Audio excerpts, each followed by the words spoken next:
ஜோதிடத்தின் பரிணாம வளர்ச்சி ஏஎல்பி ஜோதிடம். இதை படிங்க, உங்கள் வாழ்க்கை உங்கள் கையில். நக்கீரன் நேயர்களுக்கு வணக்கம். 2024 நாடாளுமன்ற தேர்தல் முடிவுகள் வந்து கொண்டிருக்கிறது. இது குறித்து நம்மிடம் கருத்துக்களை பகிர்ந்து கொள்ள இணைந்திருக்கிறார் அதிமுக முன்னாள் எம்பி திரு கே.சி. பழனிசாமி அவர்கள். வணக்கம் சார். தேர்தல் முடிவுகள் வந்து கொண்டு இருக்கிறது. முதல்ல அகில இந்திய அளவில் தேர்தல் முடிவுகளை எப்படி பார்க்குறீங்க? இல்லை, அகில இந்திய அளவில் எந்த வளர்ச்சி திட்டங்களும் இல்லாமல் சித்தாந்தங்கள், இந்துத்துவ சித்தாந்தங்கள், ராமர் கோயில் என்கிற அளவில் அந்த பிரச்சாரத்தை, அயோத்தியா என்கிற அளவில் அந்த பிரச்சாரத்தை மேற்கொண்டார்கள். ஆனால் இன்றைக்கு இந்த பைசாபாத், அந்த அயோத்தி அந்த ஆலயம் இருக்கிற அந்த பகுதியில் கூட பார்த்தீங்கன்னா பாஜக தோற்று இருக்கிறது. இவர்கள் பெரிதும் நம்பிய உத்தரப்பிரதேசத்துல 80ல் 34 தொகுதிகள்ல தான் பாரதிய ஜனதா கட்சி வெற்றி பெற்றிருக்கிறது. 400 இடத்துக்கு மேல வெற்றி பெறுவோம் என்று களத்துல இறங்கினாங்க. ஆனால் இன்றைக்கு 250 தான் எட்டி பிடிக்க முடியும், ஒரு 275 முடியுமா என்கிற அந்த ஆதங்கத்துக்கு பாஜக தள்ளப்பட்டிருக்கிறது. அப்ப இது இந்திய மக்களுக்கு என்ன தேவை என்பதை மறந்துவிட்டு, வளர்ச்சி திட்டங்களை மறந்துட்டு, பொருளாதார முன்னேற்றத்தை மறந்துட்டு, ஒரு மதவாத சித்தாந்தவாத அரசியலை மட்டுமே முன்னெடுத்ததற்கு மக்கள் சரியான ஒரு பதிலடி கொடுத்திருக்கிறாங்க என்றுதான் பார்க்கணும்.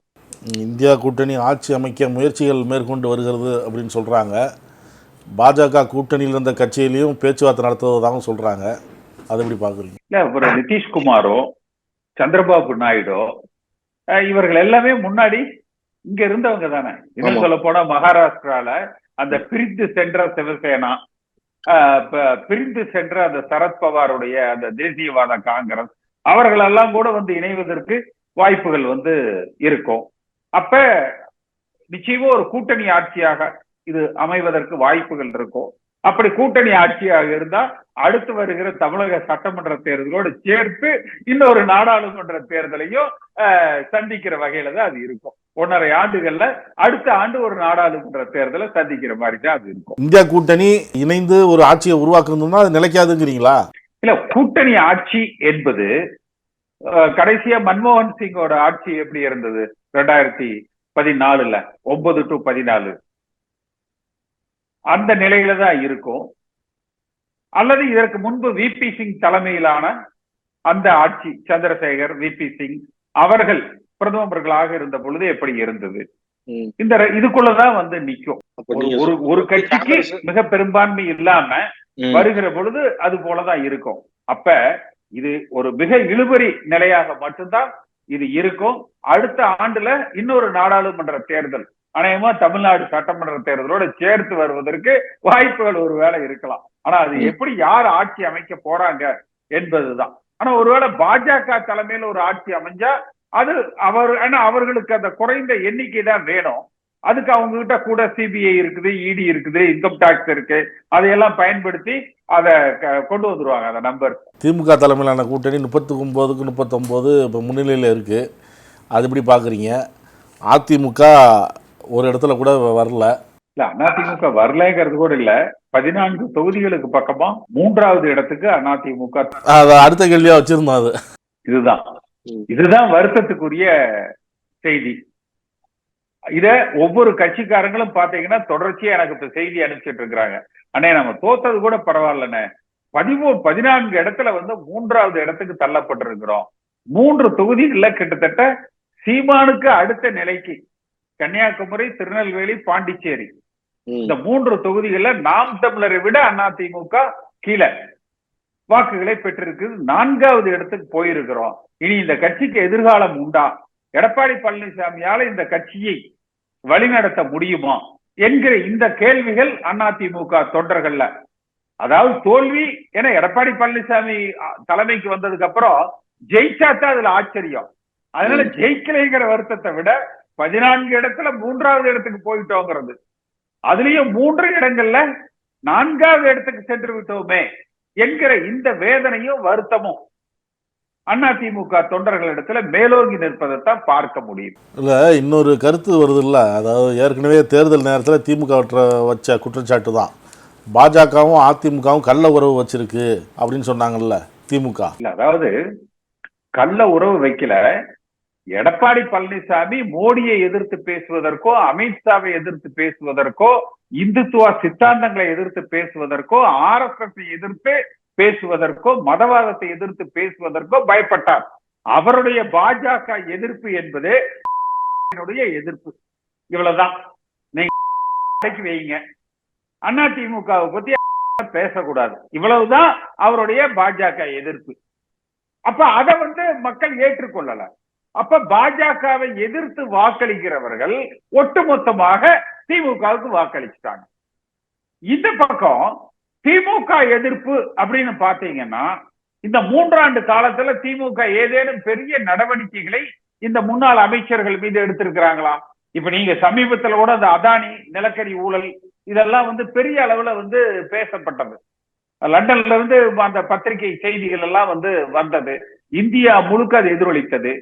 தமிழ்நாடு அரசாங்கம் ஏதாவது கண்டுகிச்சா என்ன?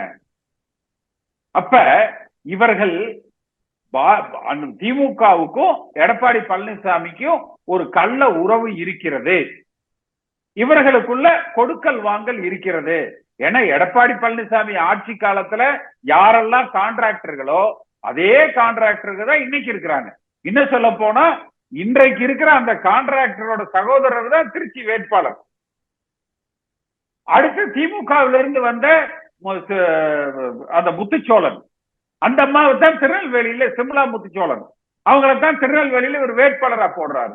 அதாவது எல்லாம் இன்ஸ்டன்ட் நூடுல்ஸ் மாதிரி, உடனே வா, அப்பவே நீ வேட்பாளர்.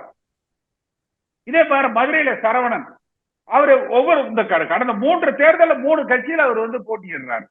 இதெல்லாம் ஒரு சில சாம்பிளுக்கு நான் சொல்றேன். அப்ப அந்த திமுகவோடு பின்னி பிணைந்து அரசியல்ல எல்லோருக்கும் நல்லவனாக இருக்க முடியாதுங்க. நம்முடைய கட்சி வெற்றி பெற வேண்டும் என்றால் அந்த பந்தயத்துல மற்றவர்களை விட நீங்கள் முந்தி ஓட வேண்டும். நம்ம முந்துனா பாஜக தப்பா நினைச்சுக்கும், திமுக தப்பா நினைச்சுக்கோ என்றால் தலைமைக்கு நீங்கள் தகுதியற்றவர்கள். இதைத்தான் எடப்பாடி பழனிசாமி நிரூபித்திருக்கிறார். 9வது தோல்வி. ஒவ்வொரு தோல்வியிலையும் பாத்தீங்கன்னா ஒரு படி கீழே இறங்கிட்டே இருக்குது கட்சி. ஒவ்வொரு தோல்வியிலையுமே ஒரு படி முன்பு இருந்ததை விட ஒரு ஸ்டெப் கீழே. இதே மாதிரி படிப்படியாக இன்றைக்கு நாம் தமிழரை விட 3 இடங்களில் கீழே போயிருக்கு அதிமுக. வேதனையான விஷயம், வெக்கக்கேடான விஷயம். தன்மானம் உள்ளவன் அடுத்த நிமிஷம் தலைமையை ராஜினாமா செய்யணும். நீங்க சொன்ன மாதிரி திமுக எதிர்ப்பு, மோடி எதிர்ப்பு, பிஜேபி எதிர்ப்பு 3ம் எடப்பாடி செய்யலங்கிறதுனாலதான் இந்த தோல்வி. கூட இன்னொன்னே செஞ்சாரு. இது செய்ய வேண்டியது அவர் செய்யல, செய்யக்கூடாதது அவர் செஞ்சாரு. எம்ஜிஆர் காலத்துல இருந்தவங்களா கட்சி விட்டு நீக்குங்க, அம்மா காலத்துல இருந்தவங்களா அவங்கள பொதுக்குழு கூட்டி நீக்குங்க. கட்சிக்கே சம்பந்தம் இல்லாம இப்ப சமீபத்துல வந்தவங்களா அவங்களையெல்லாம் கூப்பிட்டு அரவணைச்சு பக்கத்துல வச்சுக்கங்க. அப்ப செய்யக்கூடாத விஷயங்களை செய்தார், செய்ய தேவையான விஷயங்களை அவர் செய்ய தவறிவிட்டார். இதுதான் இந்த தோல்விக்கு காரணம். கிட்டத்தட்ட 13 தொகுதி, 10லேருந்து 13 தொகுதி 2வது இடத்துல அதிமுக இல்லை. இப்போ கோவையை பொறுத்த வரைக்கும் அதிமுக வேட்பாளர் பாஜக வேட்பாளருக்கு எதிராக கடுமையாக பிரச்சாரம்லாம் செஞ்சார், செய்தியாளர்கள் சந்திப்பு உள்ளிட்டப்பெல்லாம் நடத்தினார்.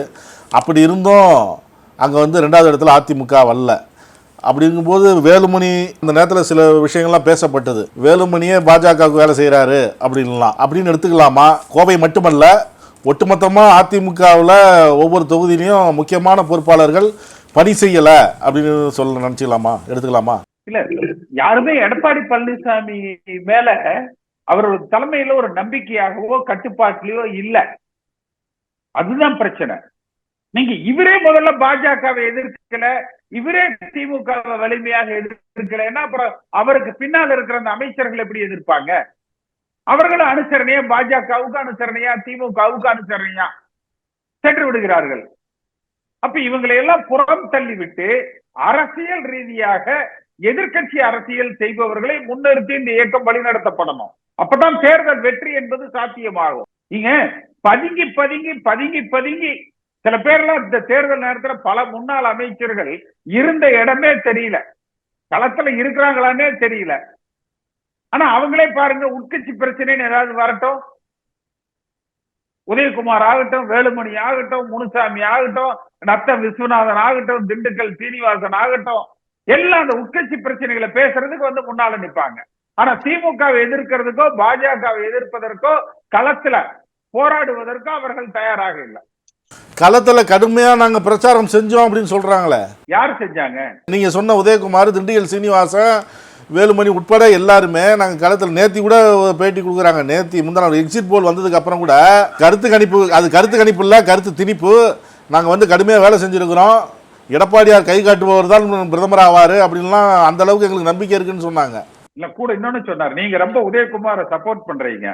அவர் இன்னொன்னு சொன்னாரு, அண்ணன் தண்ணி ஆகாரம் சாப்பிடாம 2 நாளா இருக்கிற, தூக்கம் வரல என்று. இன்னைக்கு என்ன அவர் ஏதாவது தற்கொலை முயற்சி பண்ணிக்கிட்டாரா? முடிவு வந்தோடனே நீங்க பத்திரிகையில் நான் படிச்சேன், தினமலர்ல படிச்சேன், 2 நாளா உதயகுமார் சாப்பிடல, இந்த தேர்தல் கருத்து கணிப்பை பார்த்த உடனே வந்து ரொம்ப சாப்பிட முடியல, இதெல்லாம் சொல்லி 20 தொகுதிக்கு மேல ஜெயிப்போம், இதெல்லாம் பேசினாரா இல்லையா? அப்போ ஒன்று இவர்கள் மூளை இல்லாதவர்களா இருக்கணும், இல்லைன்னா கள நிலவரம் புரியாதவர்களாக இருக்கணும், இல்லைன்னா போற போக்குல அப்படியே அடிச்சு எடப்பாடி கை காட்டுபவர் தான் பிரதம அமைச்சர்னா முதல்ல இது எடப்பாடி பழனிசாமியை நம்புவாரா சொல்லுங்க? மற்றவங்களை விடுங்க, எடப்பாடி பழனிசாமி இதை நம்புவாரா? இந்த மாதிரி அல்லக்கை நொல்லக்கை ஜால்ராவை எல்லாம் தூக்கி ஓரம் போடணுங்க. இந்த காது கேட்காதவன், கண்ணு தெரியாதவன், இவங்களை எல்லாம் சுத்தி வச்சுக்கிட்டு அவங்க பேச்ச கேட்டுக்கிட்டு எப்படிங்க இந்த கட்சி வந்து வளரும்? துடிப்பானவர்கள், எதிர்கட்சியில ஒரு கடுமையாக செயல்படக்கூடியவர்கள், அதை வச்சுல வந்து நீங்க வந்து இந்த இயக்கத்தை வழி நடத்தணும். அதிமுகவில் வந்து இப்படி ஒரு நிலைமை ஏற்பட்டதுக்கு அப்புறம் நீங்களும் தொடர்ந்து ஜூம் மீட்டிங்லாம் தொடர்ந்து பேசிட்டு வரீங்க, தொண்டர்களை இணைச்சி நீங்களும் தொடர்ந்து பேசிட்டு வரீங்க. இப்போ தொடர்ந்து தோல்வி, எடப்பாடி பொறுப்பேற்றதுலேருந்து அப்படின்னு சொன்னதோடு மட்டுமல்ல, இப்போ நாடாளுமன்றத்திலையும் தோல்வி அப்படிங்கிற பட்சத்தில் அடுத்தது அதிமுக என்ன செய்யணும்னு நினைக்கிறீங்க? தேர்தலுக்கு பின் அதிமுக எப்படி போகும்? ஒன்றுபட்ட அதிமுக உருவாக்கப்படணும். எல்லோரும் கலந்து ஒரு உயர்மட்ட குழு அமைக்கப்பட்டு, குழு மூலமாக முக்கிய முடிவுகள் எடுக்கப்பட்டு இந்த இயக்கம் வழிநடத்தப்படணும். தான் தோன்றித்தனமாக முடிவெடுப்பதை நிறுத்தணும். எல்லோரையும் இணைத்து அனுசரித்து இந்த இயக்கம் வழிநடத்தப்படணும். இதை செய்ய தவறினால் மறுபடியும் இதே மாதிரி எல்லாரும் பல்ல கெஞ்சிட்டு கேட்டுக்கிட்டு பார்த்துக்கிட்டு நிக்க மாட்டாங்க. கீழே இருக்கிறவங்க எல்லாம் பாதி பேர் திமுகவுக்கு, பாதி பேர் பாஜகவுக்கு போக ஆரம்பிச்சுவாங்க. ஏன்னா இது வந்து அதாவது அந்த ஒரு பாயிண்ட் ஆஃப் ஃப்ரஸ்ட்ரேஷன் வந்துடும் எல்லாத்துக்குமே. இதுக்கு மேல தாங்க மாட்டாங்க. 9 தோல்வியாச்சுங்க. இனி அடுத்து வர்ற சட்டமன்ற தேர்தலில் எடப்பாடி தலைமையில் அதிமுக ஜெயிச்சிரும்னு எவன் நம்புவான் சொல்லுங்க? அப்ப இப்ப இறங்கி வந்து நிரூபிக்க வேண்டிய நிலையில எடப்பாடி பழனிசாமி இருக்காரே ஒழிய, மற்றவங்க சென்று எங்களை ஏற்றுக்கொள்ளுங்கள், இந்த இயக்கத்தை இப்படி நடத்துங்க, அதுக்கெல்லாம் இனி யாரும் செய்ய மாட்டாங்க. ஏன், ஒரு தடவை தவறு செய்தா சொல்லலாம், 2 தடவை தவறு செய்தா சொல்லலாம். 1 தோல்வி 2 தோல்வி 8 தோல்வி ஆச்சு.